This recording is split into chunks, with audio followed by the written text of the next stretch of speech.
அனிமிக்கா இருக்கீங்களா? ரொம்ப டயர்டா இருக்கா? எப்ப பார்த்தாலும் தூக்கம் வருதா? முடி கண்ணா பின்னான்னு கொட்டுதா? அப்படின்னா இதை ட்ரை பண்ணி பாருங்க. ஒரு கப் அளவுக்கு பச்சை சுண்டைக்காய் எடுத்துக்கோங்க. அதை தண்ணியில சேர்த்து நல்லா சுத்தம் பண்ணி வடிகட்டி எடுத்துக்கோங்க.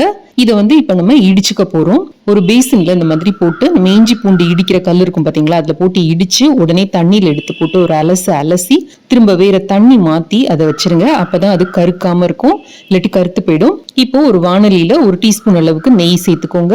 இதுல ஒரு 1/4 டீஸ்பூன் அளவுக்கு கடுகு சேர்த்து கடுகு பொரிஞ்சதும் நம்ம தட்டி வச்சிருக்கிற சுண்டைக்காய்களையும் சேர்த்து தேவையான உப்பு போட்டு ஒரு 2 டேபிள் ஸ்பூன் அளவுக்கு தண்ணி விட்டு தண்ணி கொதிக்க ஆரம்பிச்சதும் மூடி போட்டு மூடி வச்சிருங்க. ஒரு 5ல இருந்து 7 நிமிஷத்துக்குள்ள சுண்டைக்காய் நல்லா சாஃப்டா வெந்து கிடைக்கும். இப்போ உங்களுக்கு சுவைக்கு தேவையான அளவு மிளகு தட்டி சேர்த்துக்கோங்க. காரத்துக்கு ஒரு டேபிள் ஸ்பூன் அளவுக்கு துருவின தேங்காய் சேர்த்துக்கோங்க. எல்லாத்தையும் கலந்தீங்கன்னா சுண்டைக்காய் பொரியல் தயார்.